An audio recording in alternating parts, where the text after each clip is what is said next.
So welcome to Know Your Civic Quotient. To begin with, let's look at India. India as we know today. In the current year, industrial growth has gone down to as low as 1%. This has been the lowest over the past 2 decades. And then there is, wait for it, corruption. And you know what? Most of the crimes committed in the country happen under the influence of alcohol. Also, crime against women is increasing in the form of molestation, domestic violence, dowry, and of course, female infanticide. Millions of infant girls are being killed every year. Suicide by farmers is another issue the country is facing. And if that's not enough, Naxalism, the most serious internal threat to the Indian national security.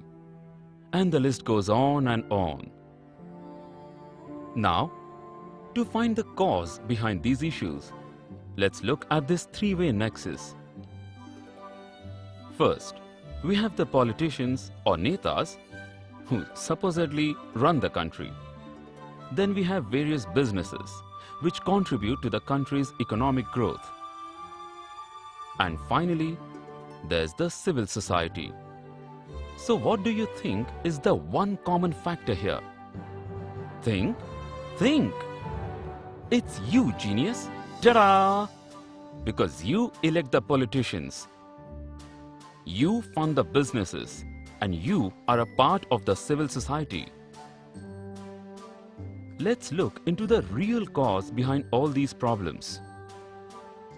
And it is indeed the darkness of ignorance.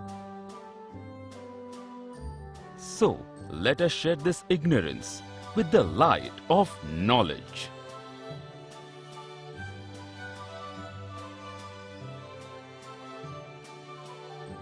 Do you know about your basic rights and duties? Do you know how you can become a part of the solution? Do you know how the political system in India works? Let's look at the Indian governance structure.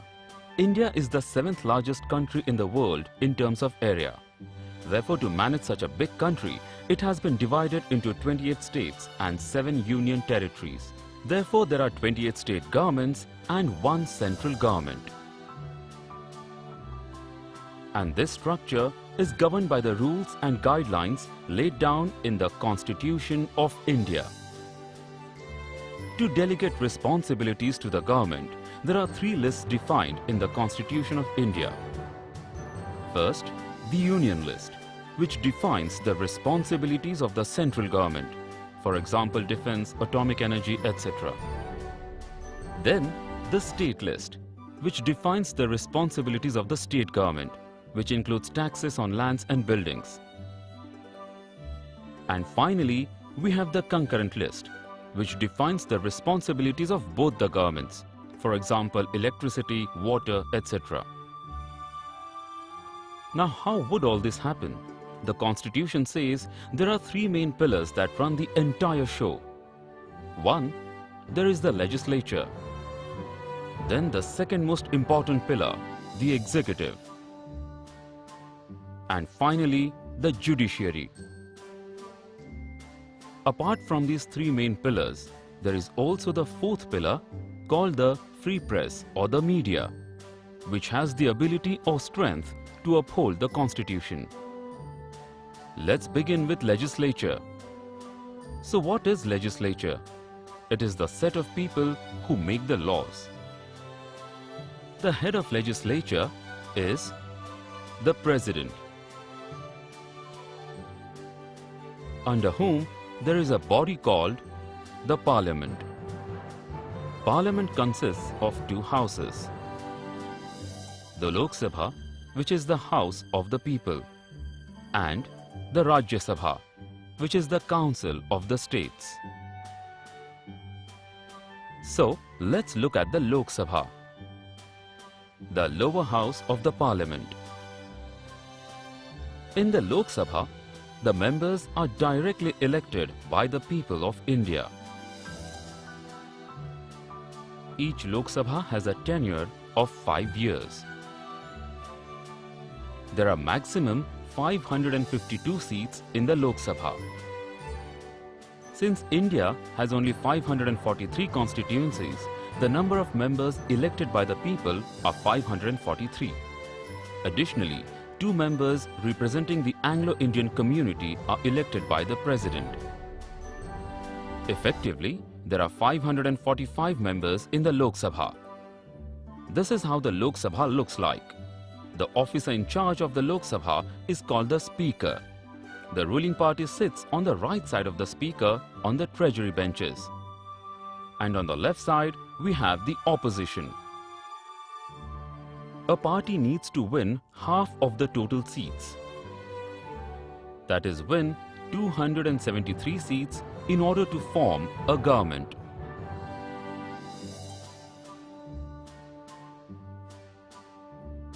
But since there are so many regional parties, no single national party is able to win 273 seats.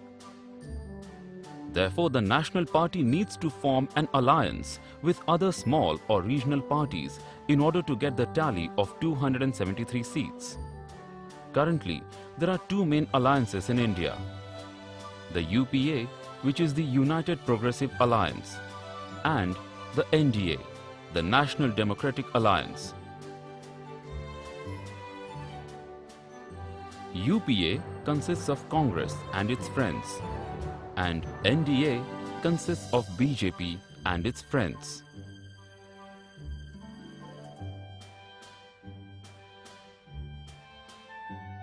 Okay, there are 2 kinds of alliances. First, pre-poll alliance. Second, the post-poll alliance. In pre-poll alliance, parties are friends before the election itself. In post-poll alliance, parties become friends after the election. Here there are 2 options. Either the party can become a part of the government or only give an outside support on any issue raised.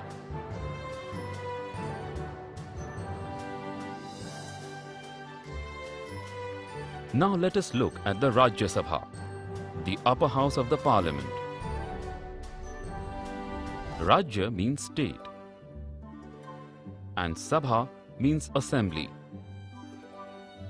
Unlike the Lok Sabha, here the members are elected indirectly by the Legislative Assembly of various states, which is also known as the Vidhan Sabha.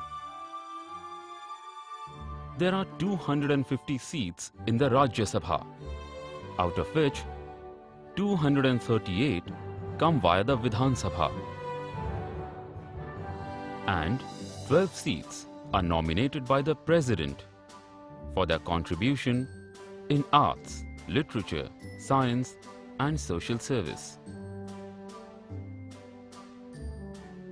Let's see how a law is passed in the country. To propose a law, a bill needs to be passed in both the houses of the parliament, that is, the Lok Sabha and the Rajya Sabha. Once the bill is approved in both the houses, it then goes to the President. And once the President signs the bill, it becomes an act.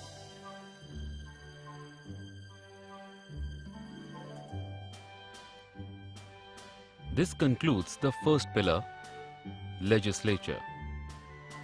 Now moving on to the second important pillar, the executive.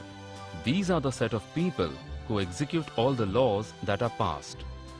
Here again, the head is the President, under whom is the Prime Minister. The Prime Minister of India is the leader of the majority party in the Lok Sabha. The Prime Minister can either be a member of Lok Sabha or the Rajya Sabha.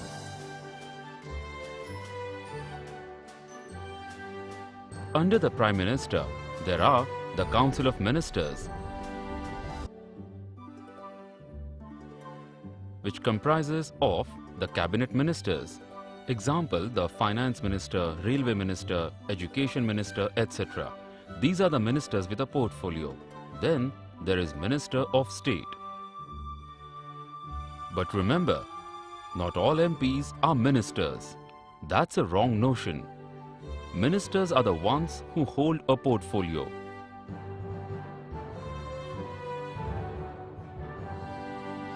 And at the next level is the bureaucracy. For example, IAS officers, IPS officers, etc., who work at the ground level. And that, friends, concludes the second pillar. Now moving on to the third pillar, judiciary. It makes sure that all rules, guidelines and laws of the Constitution are properly followed. And for this, of the many courts, the three main types are: first, the district court, which is the lower authority. Second, the high court, which is the higher authority. And third, the Supreme Court, which is the highest authority. And the judge of the Supreme Court is called the Chief Justice.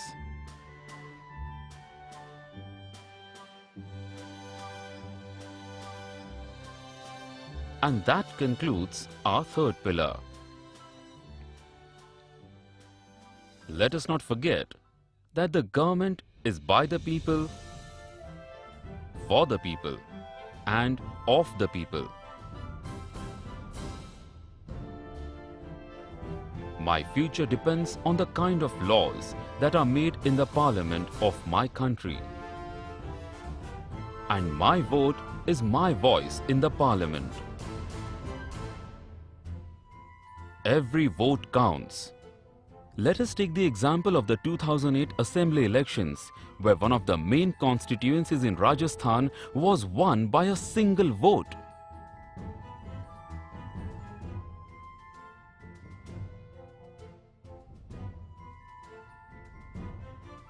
I will do my bit to see a just, peaceful and prosperous India. What about you?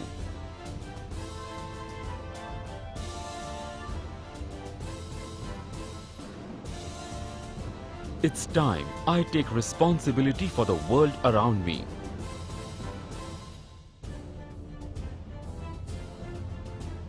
It's time I consider my country as my world. It's time for a change. It's time to vote. Vote for a better India. Jai Hind.